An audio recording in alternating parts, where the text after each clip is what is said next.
Hello food lovers, welcome back to our channel. నేను మీ రాణి ఎర్రంశెట్టి.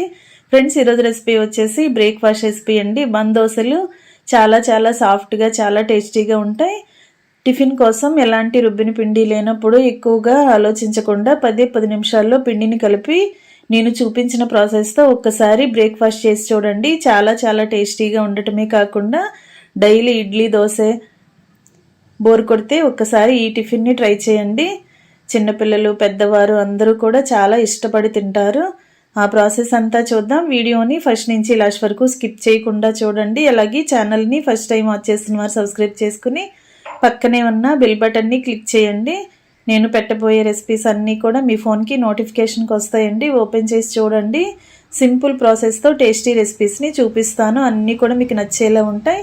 ఇంకా ప్రాసెస్లోకి వెళ్ళిపోదాం. ముందుగా ఒక మిక్సింగ్ బౌల్ తీసుకుని దానిలోకి 1 కప్పు నిండా ఉప్మా రవ్వ వేసుకోండి. బొంబాయి రవ్వ అంటాం కదా, సూజీ రవ్వ అని కూడా అంటాం.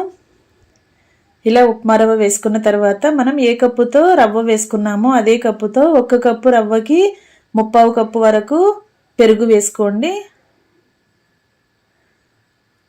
అలాగే 3/4 కప్పు వరకు వాటర్ని కూడా పోసి పెరుగు వాటర్ అన్నీ కూడా రవ్వలో కలిసేలా విస్కర్తో కానీ గరిటెతో కానీ బాగా కలపండి. పెరుగులో గడ్డలనేవి ఏవి ఉండకూడదు. అలాగే రవ్వలో కూడా ఉండలనేవి ఏమీ లేకుండా పిండి అంతా కూడా పెరుగులో బాగా కలిసిపోవాలి. ఈ విధంగా బాగా కలిపి గిన్నెకు మూత పెట్టి 10 నిమిషాలు నానబెట్టి పెట్టుకోండి. నానిన తర్వాత చూద్దాం.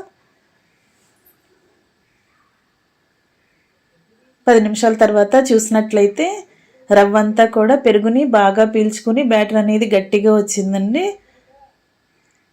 ఈ విధంగా నానింది కదా. ఇప్పుడు మిక్సీ జార్ తీసుకుని దానిలోకి నానబెట్టి పెట్టుకున్న ఉప్మా రవ్వ అంతా కూడా వేసుకుని తగినన్ని వాటర్ పోసి పిండిని దోశల పిండిలాగా కొంచెం జారుగా రుబ్బుకోండి. బాగా నానినట్లయితే పిండి అంతా కూడా చాలా ఈజీగానే గ్రైండ్ అయిపోతుందండి. ఈ విధంగా బాగా రుబ్బుకుని గిన్నెలోకి తీసుకోండి. ఒకేసారి ఎక్కువగా వాటర్ పోయకుండా చూసుకుంటూ పోసుకోండి. ఈ విధంగా చాలా మెత్తగా సాఫ్ట్గా రుబ్బుకున్నాం కదా. ఇప్పుడు 2 టేబుల్ స్పూన్ల వరకు పొడి బియ్యం పిండి వేసుకోండి. ఈ పిండి అంతా కూడా రుబ్బుకున్న పిండిలో కలిసేంత వరకు గరిటెతో బాగా కలపండి. పిండి అనేది ఎక్కడ పొడి పొడిగా లేకుండా మొత్తం అంతా రుబ్బిన పిండిలో కలిసిపోయేంత వరకు బాగా కలపండి.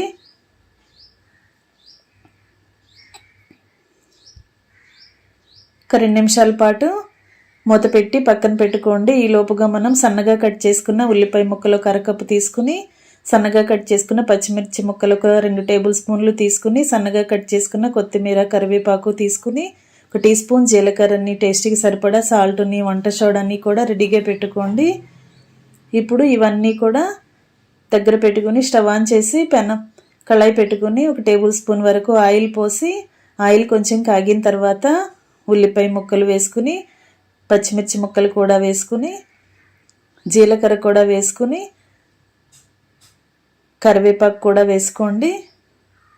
ఇవి 4 కూడా బాగా కలుపుకుంటూ మగ్గించండి. ఉల్లిపాయలు అంతా కూడా మరి ఎర్రగా వేగాల్సిన పని లేదండి. కొంచెంగా సాఫ్ట్గా వస్తే సరిపోతాయి. ఈ విధంగా కలుపుకుంటూ బాగా ఫ్రై చేయండి. ఇలా బాగా ఫ్రై అయిన తర్వాత స్టవ్ ఆఫ్ చేసుకుని మనం రుబ్బి పెట్టుకున్న పిండిలోకి ఇవన్నీ కూడా వేసుకోండి. ఇంకా మీకు ఇష్టం ఉంటే క్యారెట్ ముక్కలు, క్యాప్సికమ్ ముక్కలు, క్యాబేజ్ ముక్కలు కూడా వేసుకోవచ్చండి. నేను వేయలేదు, మీకు నచ్చితే వేసుకోండి. అలాగే దీనిలో టేస్ట్కి సరిపడా సాల్ట్ వేసుకుని 1 టీ స్పూన్ వరకు వంట సోడా కూడా వేసుకోండి. అలాగే కట్ చేసి పెట్టుకున్న కొత్తిమీర కూడా వేసుకుని అన్నీ కూడా పిండిలో కలిసేంత వరకు గరిటెతో బాగా కలపండి. పిండి అనేది రెడీ అయిపోయిందండి. మనం డైలీ ఇడ్లీ పిండి దోశల పిండి రుబ్బుతూ ఉంటాం. అప్పటికప్పుడు పిండి లేనప్పుడు ఇలా 10 నిమిషాల్లో పిండిని కలుపుకొని బ్రేక్ఫాస్ట్ చేసుకోవచ్చు. పిండి రెడీ అయిపోయింది కదా. స్టవ్ ఆన్ చేసి తవా పెనం పెట్టుకోండి. దీనిలోకి 1 టేబుల్ స్పూన్ వరకు ఆయిల్ వేసుకుని కలిపి పెట్టుకున్న పిండిని 2 గరిటెల వరకు పోసుకుందాం. దోశ అనేది మరింత టేస్టీగా రావటం కోసం 1 టీ స్పూన్ వరకు నువ్వులు తీసుకుని ఇలా ఆయిల్లో వేసుకోండి. నువ్వులు వేగేలోపుగా మనం వెంటనే 2 గరిటెల వరకు పిండిని వేసుకుందాం. ఇలా వేసుకుని మూత పెట్టి లో ఫ్లేమ్లో ఉడికించినట్లయితే దోశ అంతా కూడా లోపల వరకు బాగా ఉడుకుతుందండి.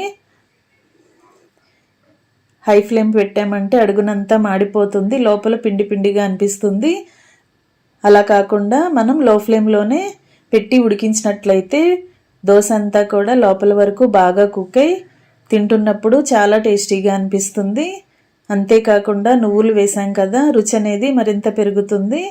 ఇంకా మనకి కావాల్సినన్ని బందోసలను వేసుకుని కొబ్బరి చట్నీ కానీ, టొమాటో చట్నీ కానీ, పల్లీ చట్నీ కానీ ఎలాంటి చట్నీతో అయినా కూడా సర్వ్ చేసుకోవచ్చు. ఇంకా దోశలు వేయటం కంప్లీట్ అయిన తర్వాత స్టవ్ ఆఫ్ చేసుకుని వేడివేడి బందోసలను సర్వ్ చేసుకోవటమే. ఫ్రెండ్స్, రెసిపీ నచ్చినట్లయితే మీరు కూడా వెంటనే ట్రై చేయండి. మీకు ఎలా వచ్చిందో నాతో షేర్ చేసుకోండి. అంతేకాకుండా ఛానల్ని సబ్స్క్రైబ్ చేసుకోండి. వీడియోకి లైక్ చేసి ఛానల్ని సబ్స్క్రైబ్ చేసుకుని పక్కనే ఉన్న బెల్ ఐకాన్ని యాక్టివేట్ చేయండి. నేను పెట్టబోయే రెసిపీస్ అన్నీ కూడా డైలీ మీ ఫోన్కి నోటిఫికేషన్కి వస్తాయండి. ఓపెన్ చేసి చూసి మీరు కూడా ట్రై చేసి మీకు ఎలా వచ్చాయో నాతో షేర్ చేసుకోండి. ఈ బందోసలు అనేవి ఒకటి తింటే కడుపు నిండిపోతుంది, చాలా చాలా రుచిగా ఉంటాయి.